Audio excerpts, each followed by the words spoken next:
Oração para o renascimento.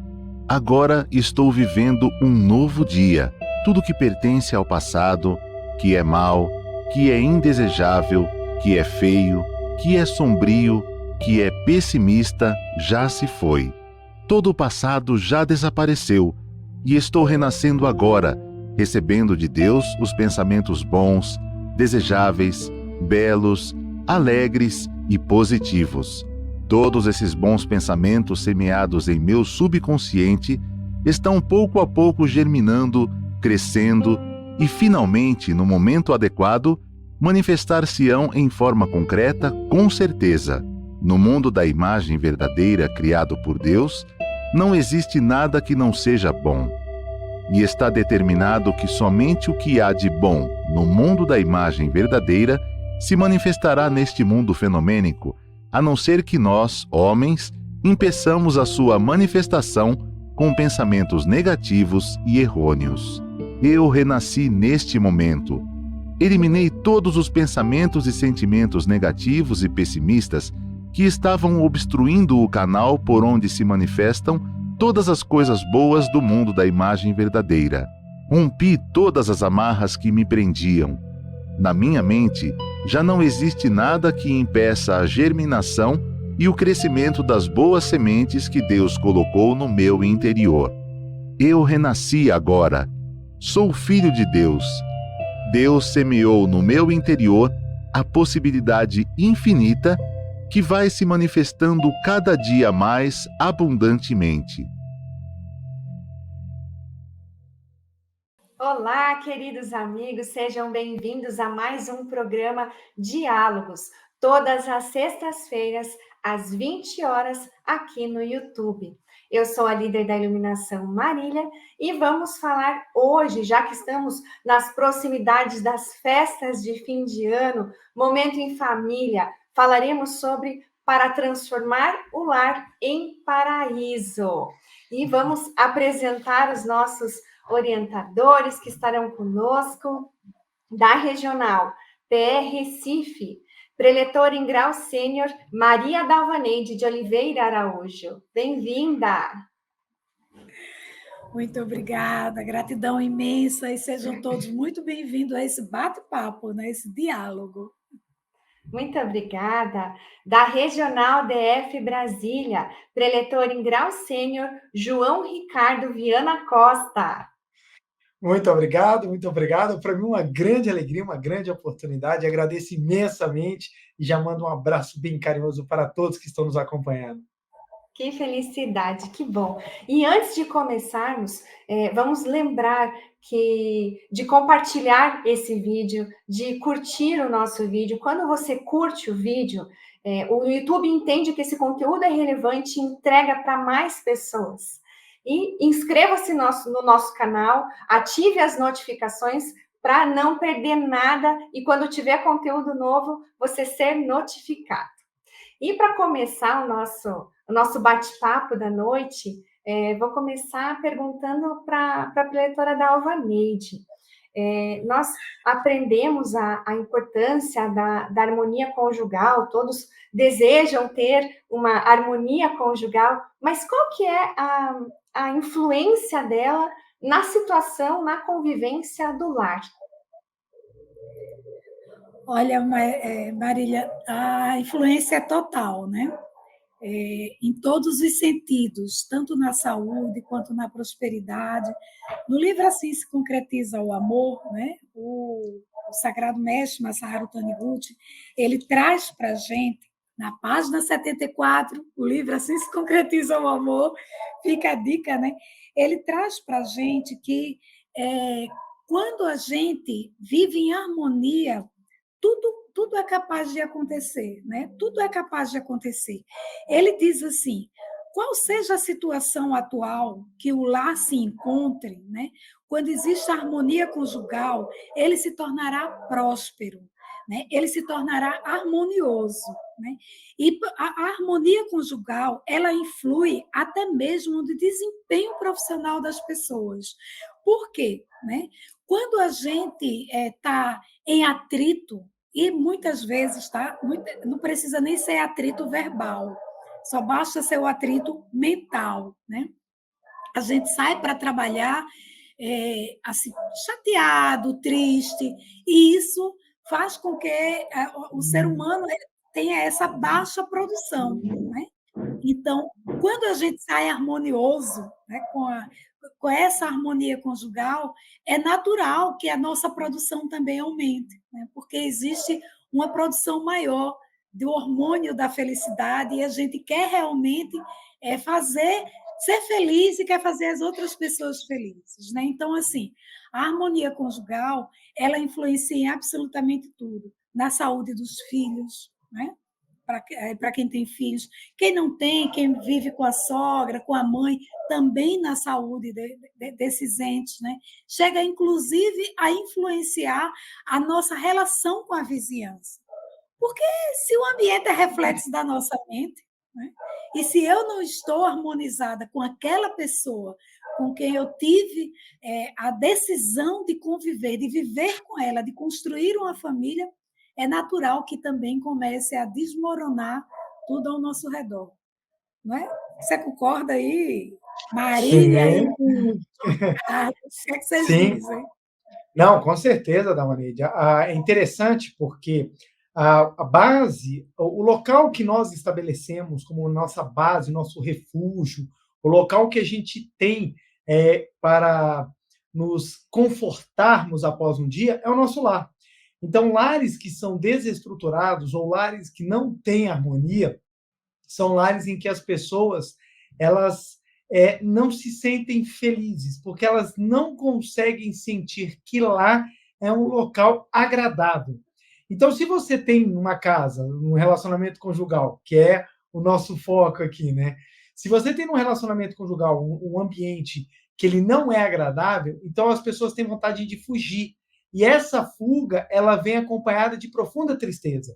E essa tristeza reflete em tudo. Ela reflete em todos que habitam aquele mesmo local. Então, por isso que é tão importante nós entendermos que o primeiro lugar para nós construirmos a nossa felicidade é a nossa casa. Então, tem pessoas que, sem sabedoria ou sem entendimento, ou acreditando que você constrói um lar simplesmente com dinheiro ou com um local físico, esquecem-se dos pontos principais de construção de um lar e acaba construindo locais de sofrimento. E foi muito interessante trazer aqui já de início assim, esse ponto que eu acho muito importante, o quanto que a pandemia do coronavírus trouxe um aprendizado para a gente nesse sentido. Por quê? Como todo mundo foi obrigado a ficar em casa, então as pessoas tiveram que lidar com grandes problemas. Aqueles que tinham dentro do seu lar um refúgio agradável ficaram ainda mais próximos, mais harmonizados ou conseguiram passar pela situação de maneira menos traumática, mais harmonizada. Agora, aqueles que tinham no seu lar problemas sérios, eles foram potencializados e acabou gerando um aumento no número de separações e divórcios, né? Inclusive no Poder Judiciário. Então, eu até brinco falando que a pandemia fez o seguinte, ou os casais ficaram juntos e tiveram mais filhos, ou os casais porque era o reflexo de um ambiente que não havia sido construído de forma saudável. Então, você tem Diretor, reflexo de tudo. Diga. eu vou até aproveitar o teu gancho para saber o que fazer, porque nessa situação, em um lar que tem briga conjugal, ou briga nora-sogra, briga entre pais e filhos, o que fazer nessas situações? Vamos lá. Tem tanta coisa para fazer, mas o primeiro ponto que a gente precisa é entender o porquê que isso está acontecendo. É o primeiro ponto.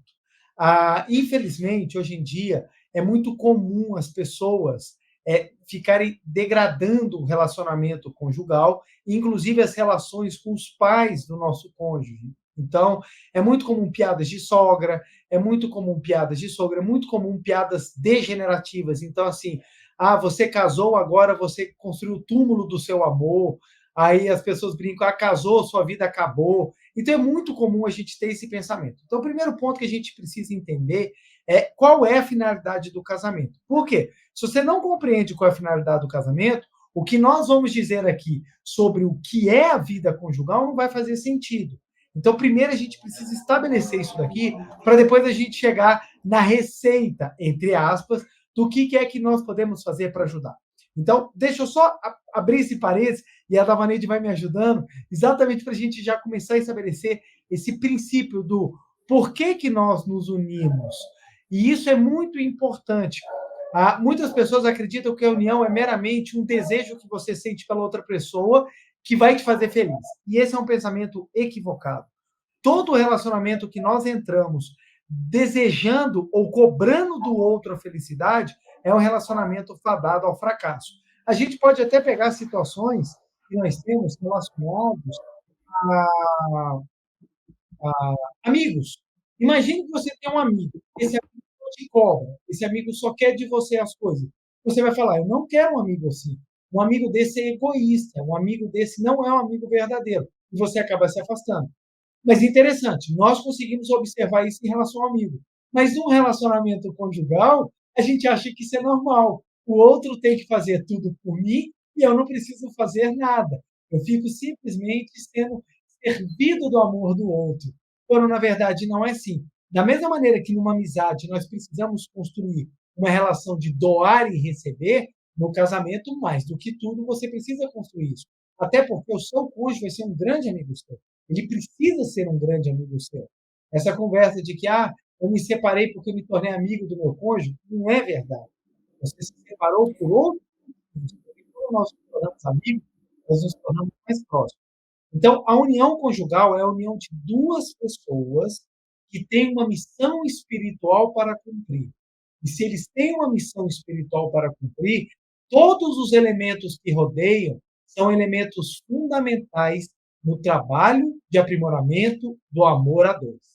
Entendendo isso, a gente já começa a compreender que vários elementos que nós temos no nosso lar, ou vários elementos que estão na nossa família, fazem parte desse complexo de oportunidades que nós temos para nos aprimorar.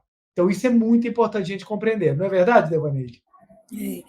E essa relação que você traz, né, que você apresentou aí de maneira brilhante, né, com o cônjuge, isso também vai para os nossos filhos e para a sogra, para os nossos pais.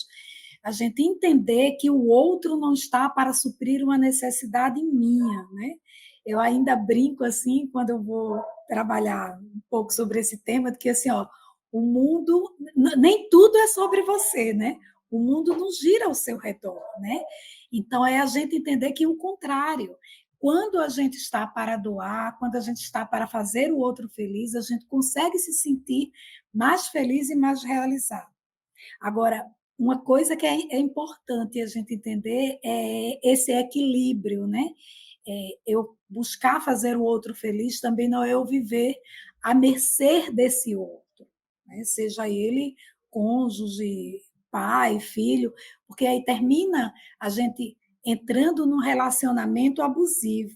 E o relacionamento abusivo é também uma abertura nossa, né? Quando eu digo abertura, não é porque é culpa não existe uma culpa, quem é culpado, quem não existe. Existe, na verdade, uma relação que não conseguiu ser cuidada por ambos, né? Então, é por ambos.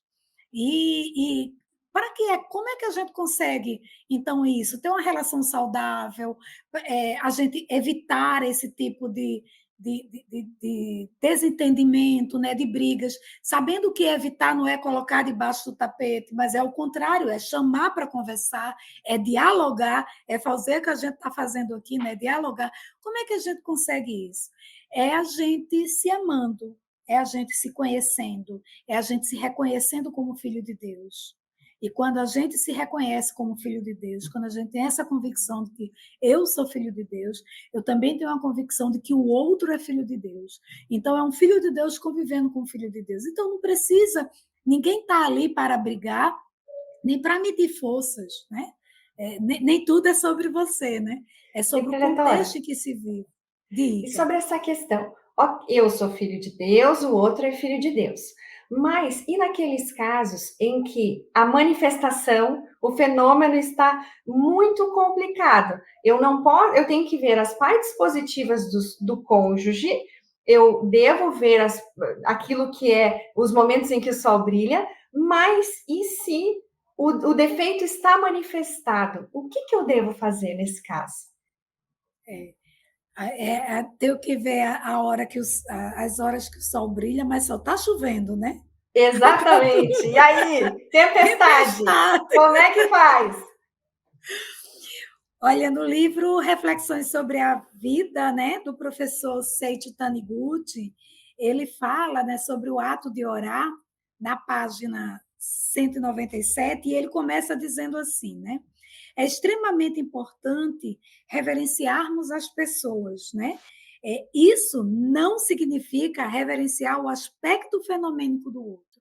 Ou seja, eu entender que reverenciar, eu ver a luz do sol que brilha, mas está tudo cheio de nuvem, é eu conseguir saber, ter a convicção e conseguir contemplar a luz do sol que está por cima dessas nuvens. Porque mesmo quando a nuvem está lá, que tem a tempestade, existe o sol.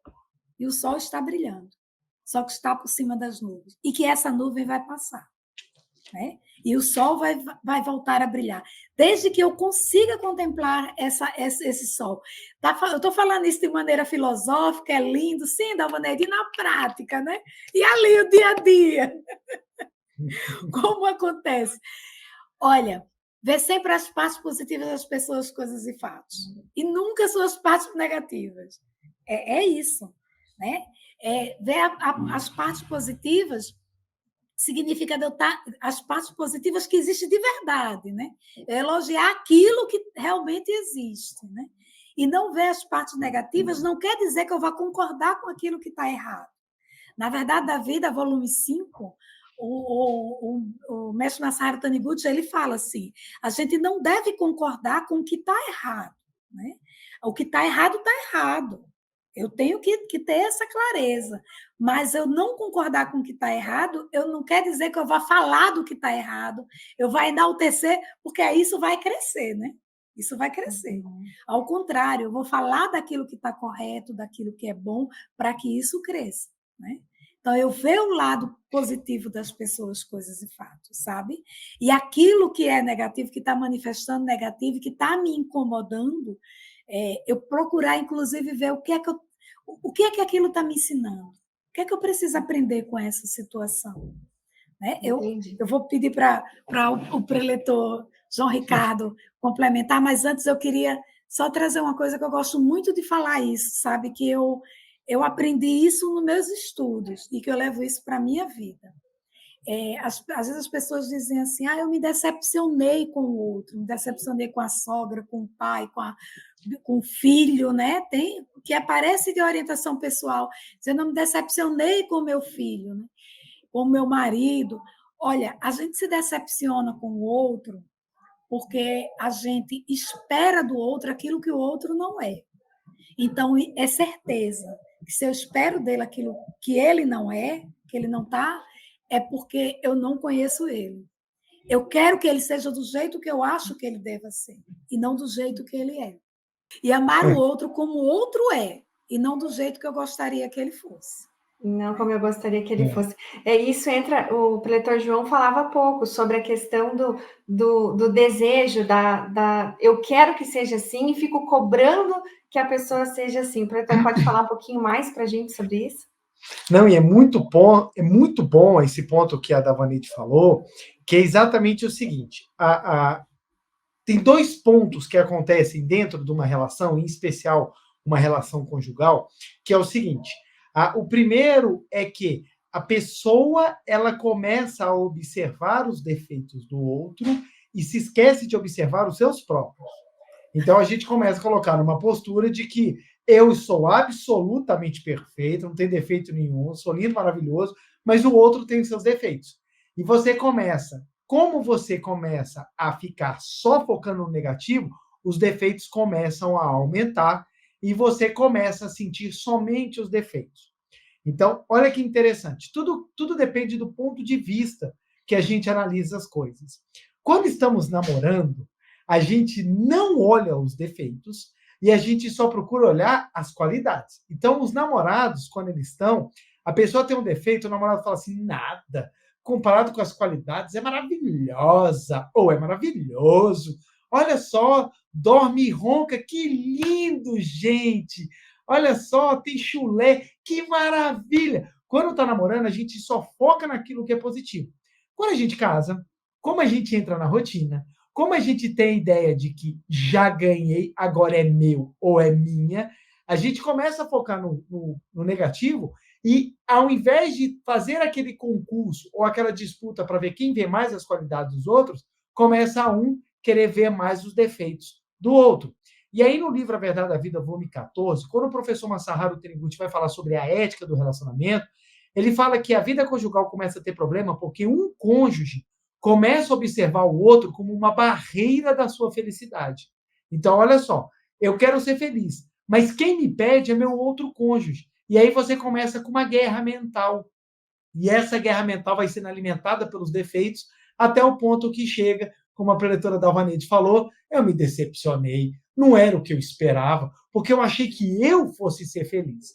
Então, o que acontece? O principal que nós precisamos entender que é o seguinte, são dois espíritos em aprimoramento ou em trabalho integrativo de manifestação da imagem verdadeira. Então, os dois estão crescendo, os dois estão aprendendo.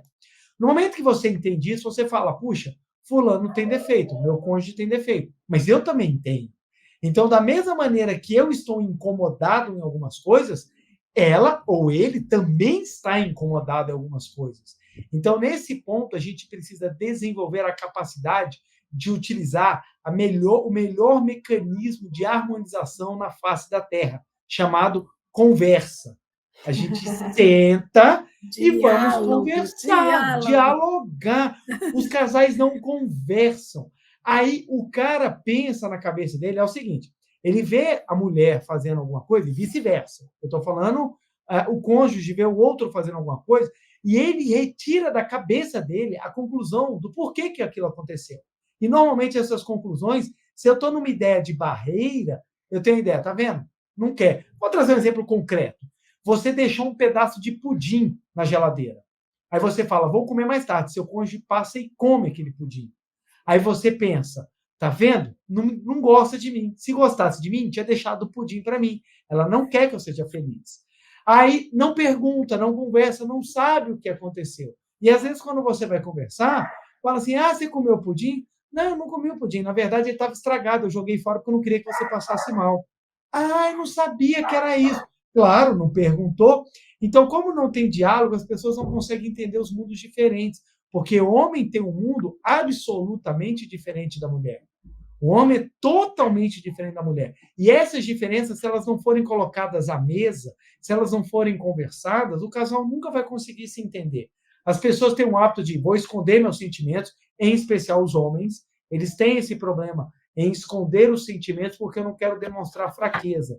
E acaba demonstrando coisas muito piores do que uma aparente fraqueza. Você expor o que você pensa, você expor o que você sente, não quer dizer que você é fraco, quer dizer que você é inteligente.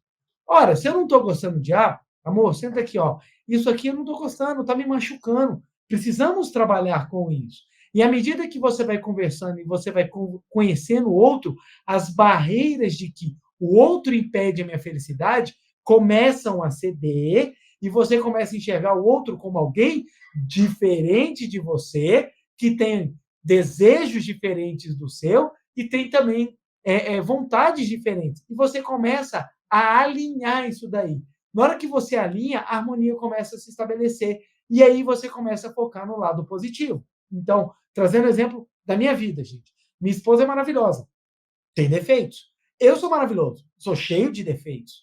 Qual é o ponto? É que os nossos defeitos são trabalhados juntamente e as nossas qualidades são abençoadas juntamente. Então, o que a minha esposa tem de qualidade, eu faço questão de mostrar. E o que ela tem de defeito, eu faço questão de ajudar a trabalhar. E não ficar apontando. Gente, não tem coisa mais irritante do que você tá com defeito. Você sabe que tem um defeito e tá alguém apontando. Não te disse? Não te falei? Viu? Eu sempre falo. Isso a pessoa já sabe. É muito melhor você chegar do lado e falar assim, olha, amor, eu vejo que você nesse ponto tem uma dificuldade, no que eu posso te ajudar? Vamos junto, vamos melhorar. Faz toda a diferença. Tem uma coisa que eu acho linda que a minha filha faz. Eu sou apaixonado por essa ação da minha filha, que é o seguinte: às vezes o meu pequenininho, o Guilherme, ele apronta algumas coisas e eu fico bravo. Gente, eu sou humano, eu fico bravo, eu fico nervoso, passo por todos os problemas de qualquer marido e pai. Eu estou aqui em processo de aprendizado. Aí eu fico nervoso, assim, com o meu pequeno. Na hora que eu estou nervoso, a minha filha chega do meu lado e me abraça. Aquilo me desmonta, porque ela não fala nada, ela só me abraça dizendo assim: papai, não precisa ficar bravo, eu estou aqui. Aí eu vou amolecendo assim, ó, ai, filha, obrigado. Aí ela só começa a encostar em mim fazendo carinho. O que que é isso? É a doçura feminina que vem e junto digamos assim, a vida masculina, né, o ímpeto masculino, a doçura feminina ela envolve e abranda. Então, as minhas arestas elas conseguem ser melhor trabalhadas porque eu recebo e sou envolto no amor da minha filha. Então, isso é algo incrível. E isso serve para a relação também. Ao invés de eu gritar e falar, eu posso, às vezes, só abraçar. Qualquer discussão se resolve quando há expressão de profundo amor. Mas, como as pessoas, às vezes, têm medo de expressar, então o outro fica achando que não gosta. Ah, para que eu vou ficar falando eu te amo toda hora? Você não fala eu te amo só para expressar sentimento. Você fala eu te amo para o outro se sentir amado. Tem muitas pessoas que amam, mas não falam. O outro, se não escuta, ele começa a achar: poxa, não gosta de mim, não expressa. Não é? Então, a gente precisa entender que a expressão ou ver partes positivas é um processo, é um trabalho. Não é simplesmente você tapar o sol com a peneira. É você, dentre 10 elementos que você tem na sua vida, dentro do seu lar, vamos supor, 7 são ruins. Vamos supor, 7 são ruins. Mas você ainda tem 3 que são bons. É você aprender a focar nos que são bons para que os outros 7 consigam ser trabalhados e, com o tempo, serem minimizados e eliminados. Então, é um processo lógico em que você opta por aquilo que é melhor e construtivo, a fim de que você possa trabalhar aquilo que é negativo e destrutivo. Muito bom. E na questão dos diálogos, nós estamos falando como é importante conversar. E esse exemplo da sua filha é uma graça. Um ponto é que, às vezes, a mesma coisa, dita de formas diferentes, tem outra receptividade. Então, às vezes, na correria do dia a dia, nós não prestamos atenção na fisionomia, no tom de voz. Então, como que, vou deixar aberto aí, mas como é que essas questões, elas influenciam também nos diálogos e, consequentemente, nas próprias relações familiares? Deixa eu aproveitar aqui, só dar essa dica que eu adoro. Eu falo muito sempre para todo mundo que eu abordo muita questão de conversas nas relações humanas, seja no meu trabalho, seja até dentro do ambiente da Seiti Onoe. A verdade é como se fosse um diamante, uma pedra, um diamante. Se você pegar e jogar na cara de uma pessoa, machuca. Se você entregar, a pessoa enriquece. Então, a expressão fisionômica é como se fosse um diamante. A maneira como nós falamos, por mais certo que esteja, se ela for utilizada de uma forma agressiva e inadequada, ela acaba aumentando o conflito. Então, a Davanete vai completar aí, mas eu reputo 3 palavras extremamente importantes em qualquer diálogo. Desculpa, por favor e muito obrigado. São importantíssimas essas palavras, essas frases, a fim de que a gente possa expressar e corrigir. Falei errado? Desculpa, amor. Desculpa, não era assim que eu queria falar. E tudo é uma questão de treino, gente. Da mesma maneira que a gente aprende a falar de maneira rude, a gente também treina para falar de uma maneira calma. Não é verdade? Eu tenho esse ano, né? A gente nós completamos 31 anos de casado. Né? Uau! 31 anos de casado. Conheci meu esposo, meu marido na Seiti Onoe, né? Na Associação dos Jovens. Temos 5 filhos. E uma coisa que a gente sempre prezou foi pelo diálogo. E como é que a gente consegue isso no meio desse tumulto? Veja, 5 filhos. Né? Claro que não chegaram 5 filhos de uma vez, mas são 5 filhos. E ainda por cima, assim, quando a gente casou, assim que a gente casou, minha sogra veio morar conosco. Depois ela foi morar com minha cunhada, mas eu sempre dei muita atenção aos meus pais, né? Meu pai partiu agora para o mundo espiritual em 2020, mas eu ainda tenho aqui a minha mãe, próxima. Então, assim, nunca foi uma relação familiar só de duas pessoas, né? E muitas vezes as pessoas perguntam assim: como é que vocês conseguem, né, viver em harmonia? Gente, não quer dizer que a gente nunca brigue. A gente tem, mas é o diálogo. E uma coisa que aí foi um segredo, uma questão nossa, um acordo que nós fizemos desde o primeiro dia que nós fomos morar juntos, nós casamos e levamos até hoje, é que a gente tem um dia só nosso. Um dia por semana só nosso. As crianças poderiam ser de bebê, de colo. A gente sempre encontrava, não é o dia inteiro, tá? Pelo amor de Deus. É assim, é sair uma noite, é sair uma tarde. A gente passamos muita fase na nossa vida assim de altos e baixos, né?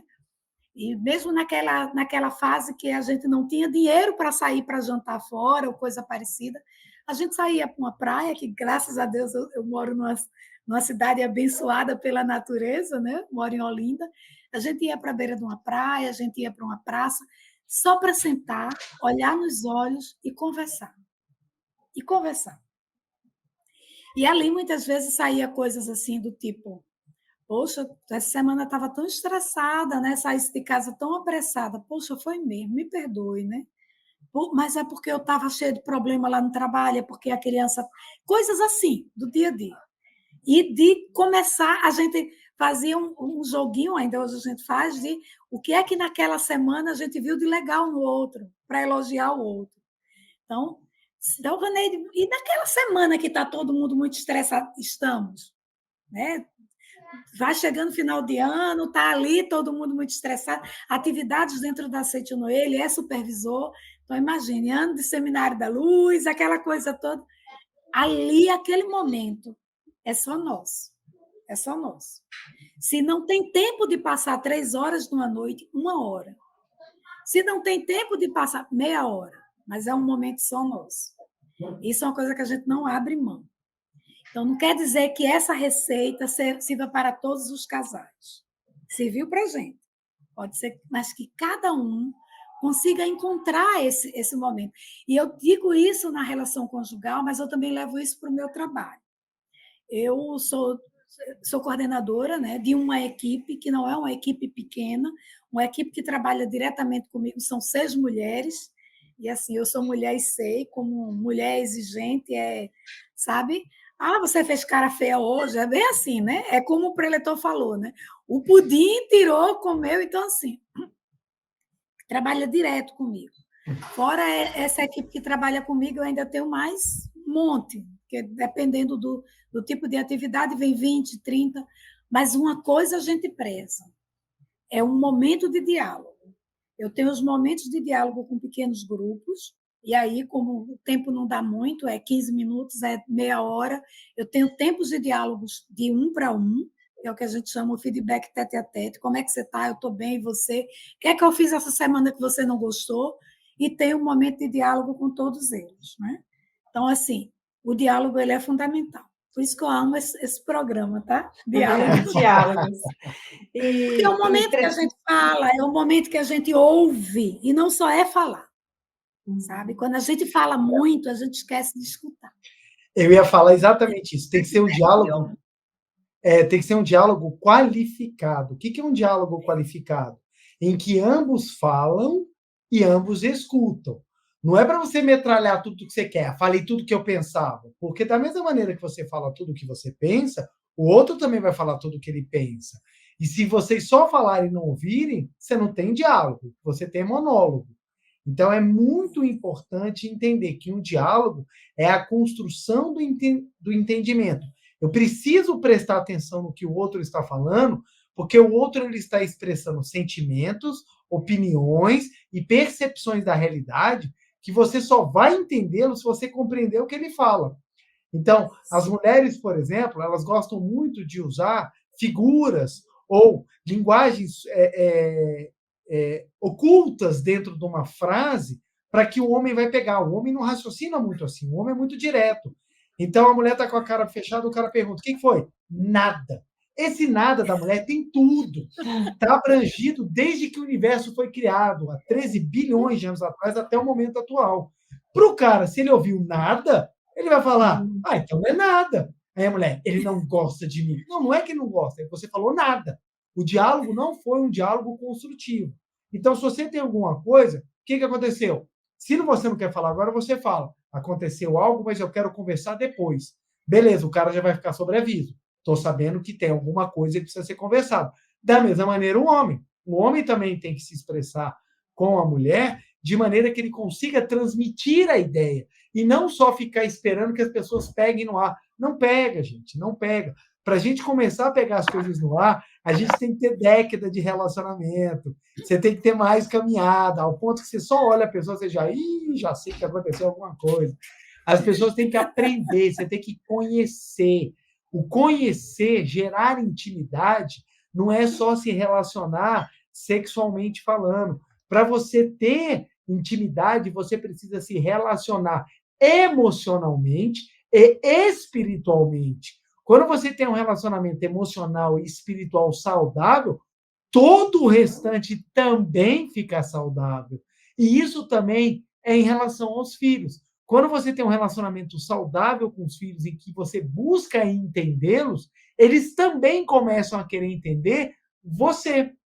Então, os filhos começam a entender: não, papai é assim, mamãe é assim, e eles começam a também trabalhar para te ajudar, e você também trabalha para ajudá-los. Nós temos que ser portos seguros para cada um dos nossos familiares.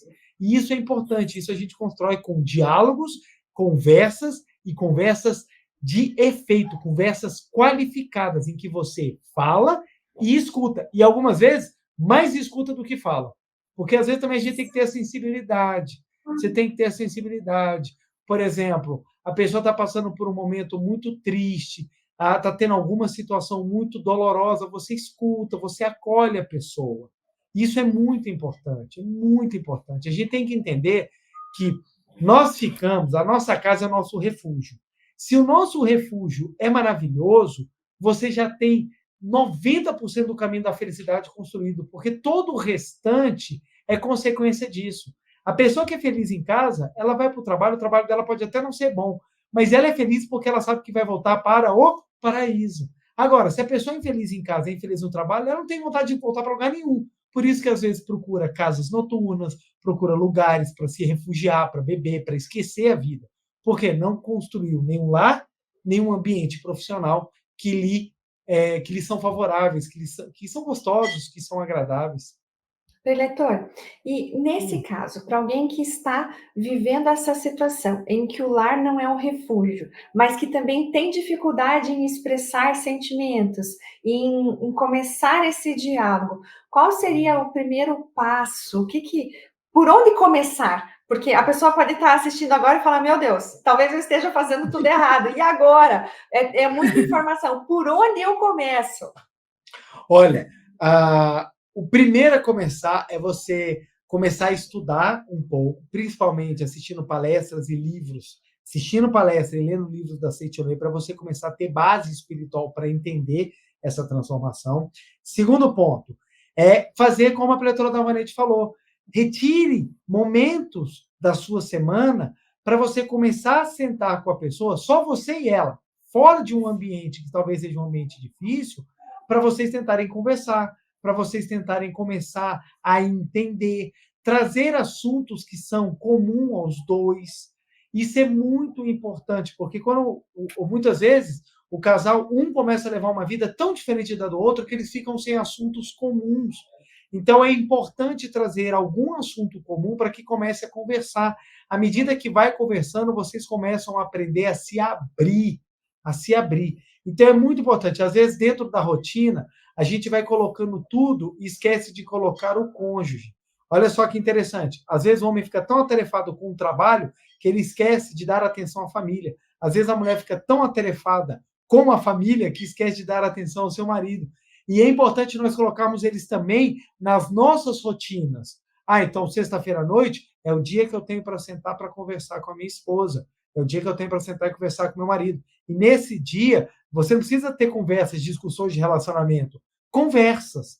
Você começa a conversar. Na hora que você começa a conversar sobre os assuntos mais aleatórios possível, você pode conversar sobre o tempo, você pode conversar sobre a semana, você pode conversar sobre aonde você mora, o bairro, você pode conversar sobre qualquer assunto.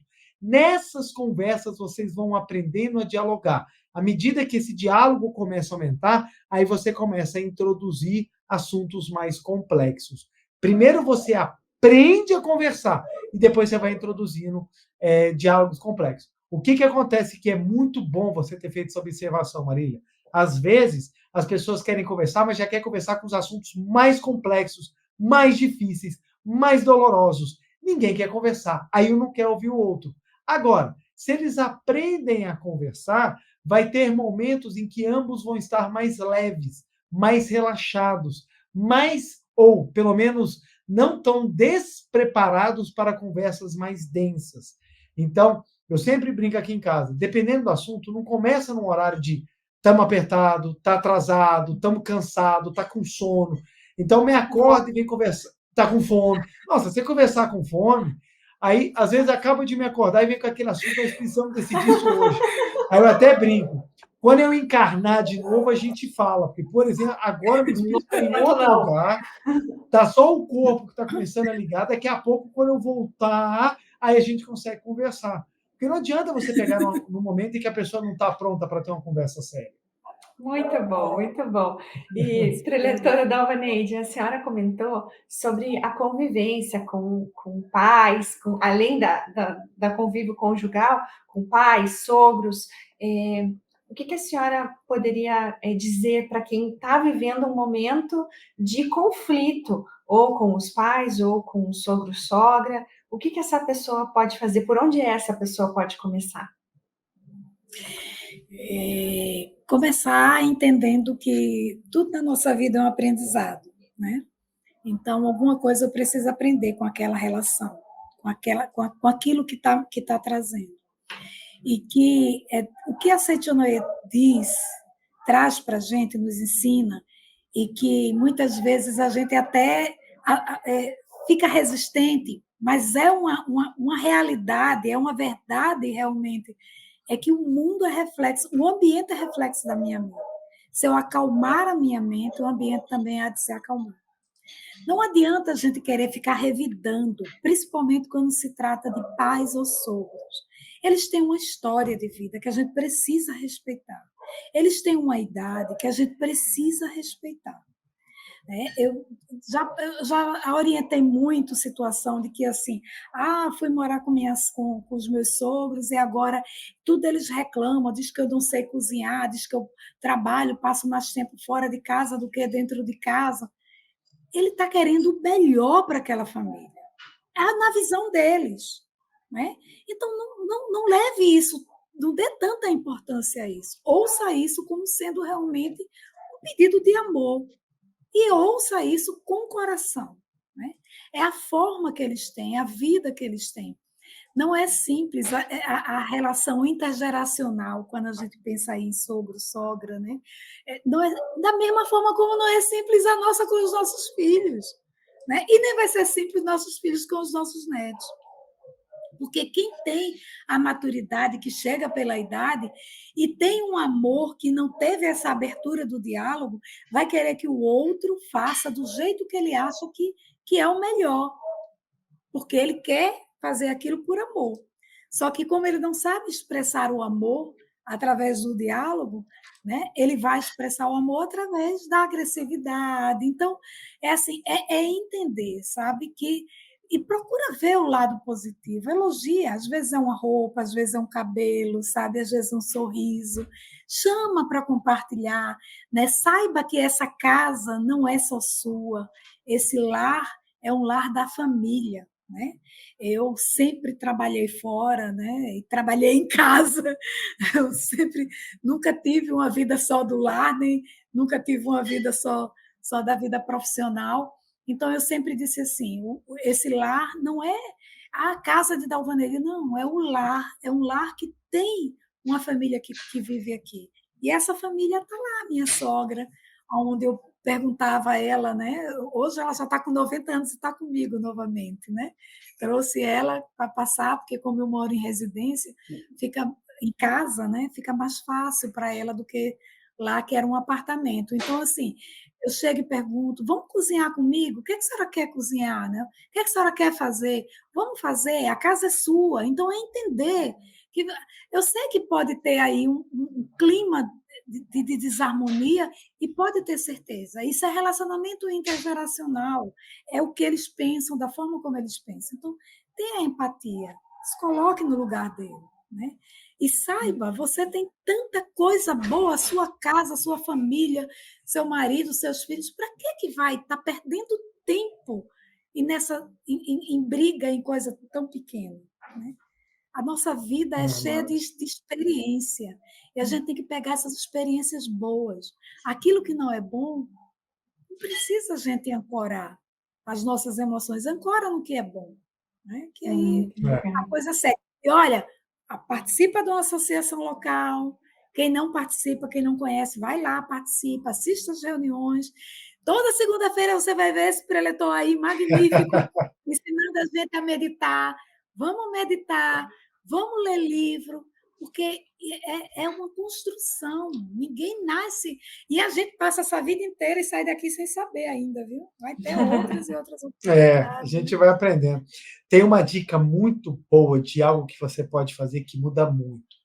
No momento em que a gente começa a olhar o outro com um olhar carinhoso, a gente começa também a transformar o nosso ambiente. Por quê? Vamos imaginar, você está aqui nesse momento, você está tendo brigas em casa. Você briga porque você está achando que o outro não quer a sua felicidade. Então comece a fazer a seguinte prática. Todo dia à noite, quando o outro já estiver dormindo, reverencia e pensa no interior dele a vida de Deus. O meu trabalho é exteriorizar essa vida de Deus que está no interior do outro. No dia seguinte, faça um elogio. Dá um efeito tão fantástico. Você pode elogiar qualquer coisa, como falaram, uma roupa, você pode elogiar um gesto. Nossa, que bom que você fez isso. Que maravilha que você arrumou a cama, muito obrigado. A pessoa começa a se sentir bem, e como todos nós somos carentes por excelência, então todos nós queremos receber mais elogio. E para receber mais elogio, o que a gente faz? A gente começa a fazer mais coisas legais para receber elogio. Isso funciona tanto com filho, isso funciona tanto com pais, isso funciona tanto com marido e mulher. Qualquer pessoa isso funciona. Quando a gente começa a reverenciar e a gente começa a elogiar, a gente começa a transformar o ambiente.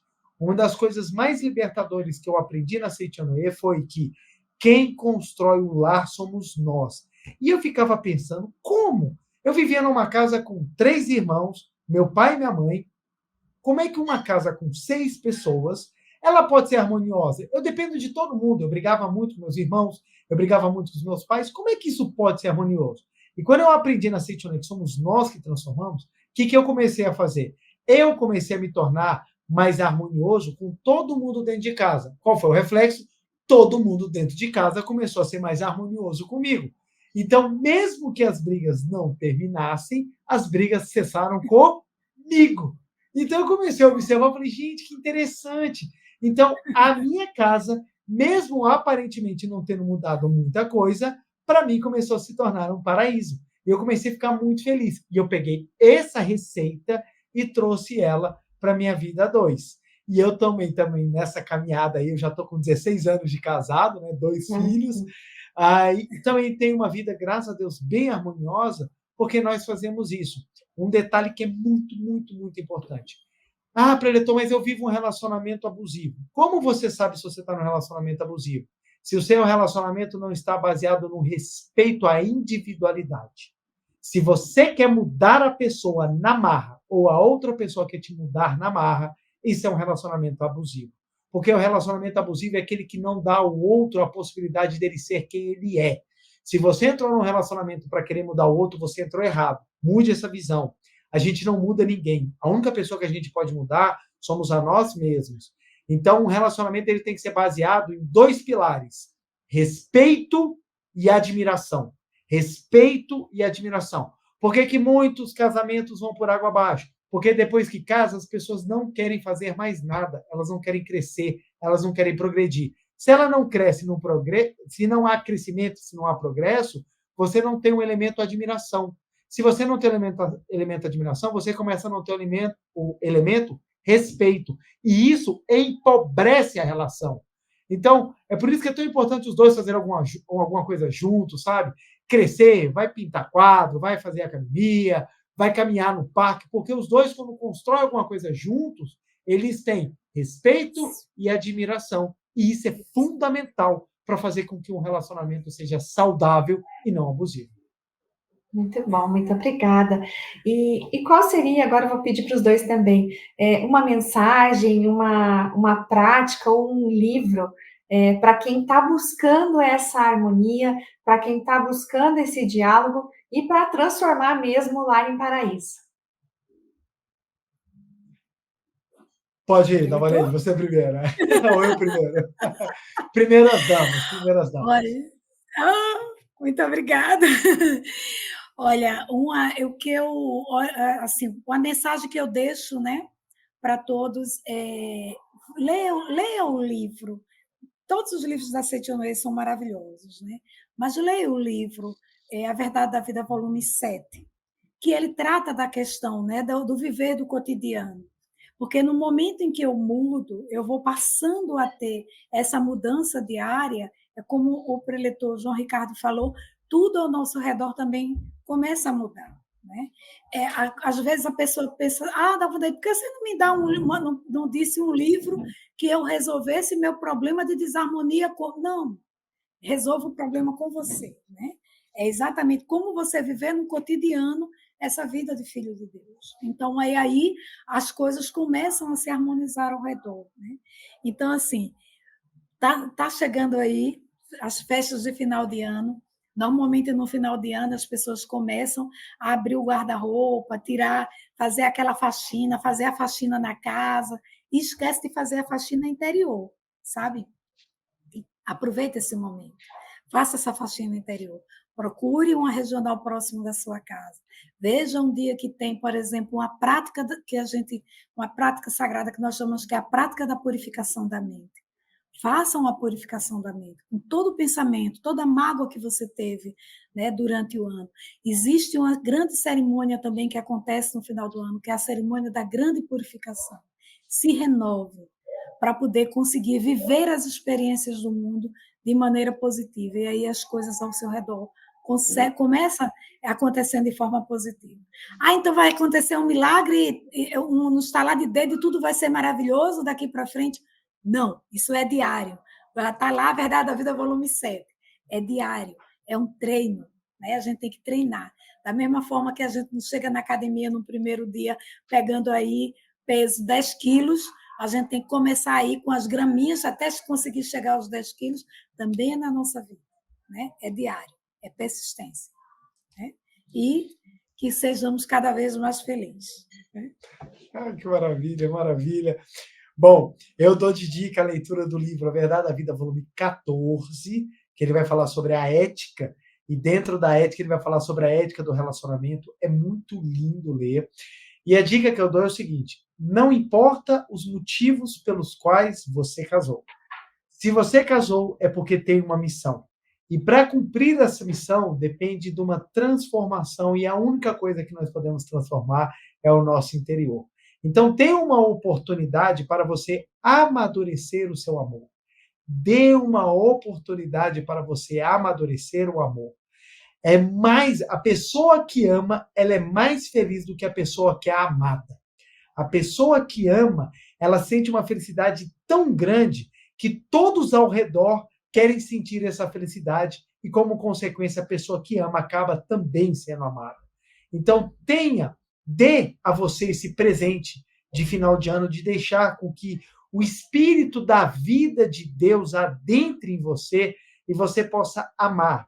Passe a olhar as qualidades e procure reverenciar o seu cônjuge, a fim de que você consiga purificar cada vez mais o seu amor. Eu desejo do fundo da minha alma que todo mundo consiga ser muito feliz e consiga ter uma vida harmoniosa, crendo sempre que Deus habita o seu interior, o interior do seu cônjuge, dos seus filhos, dos seus familiares, do seu sogro, da sua sogra, E quando a gente começa a purificar o amor e elevar a prática, a gente começa a ser muito mais feliz. Então, minha mensagem: deixe o seu coração amar. Passe a amar e ver as partes positivas, que você verá uma grande transformação na sua vida. Muito obrigada, nossa, depois desse diálogo tão enriquecedor, né? Se você aí que está nos assistindo, que está ouvindo, se ainda não curtiu esse vídeo, curta esse vídeo e envia para as pessoas que você ama, envia para os seus familiares, para os seus amigos, envie nos seus grupos de WhatsApp, para que todas as pessoas que têm convívio com você também aprendam com essas dicas e que todos tenhamos os nossos lares como a nossa fortaleza, como o nosso porto seguro. Assim nós encerramos esse programa Diálogos. Muito obrigada e até o próximo programa. Em 2024, comece os 366 dias do ano maravilhosamente bem. Adquira as Palavras de Luz 2024, preceitos diários para si e para quem você estima. Todas as manhãs, na sua casa ou no seu trabalho, você literalmente vira a página. Renova as energias duplamente, ao ler as mensagens e pelo simples fato de deixá-las ali, expostas, de modo que elas preenchem o ambiente com vibrações de alegria e otimismo, atraindo assim a boa sorte. Logo nas primeiras horas do dia, ao atualizar a mensagem, você recebe a luz das palavras positivas e faz com que tudo ao seu redor seja tocado pela vida de Deus emanada dessa publicação sagrada. Você encontra as Palavras de Luz 2024, preceitos diários, nos formatos de parede e de mesa, em condições super especiais.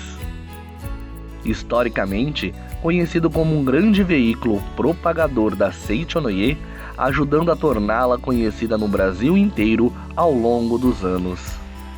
São incontáveis os relatos daqueles que, ao exporem as palavras de luz, viram tudo fluir harmoniosamente bem em todos os aspectos.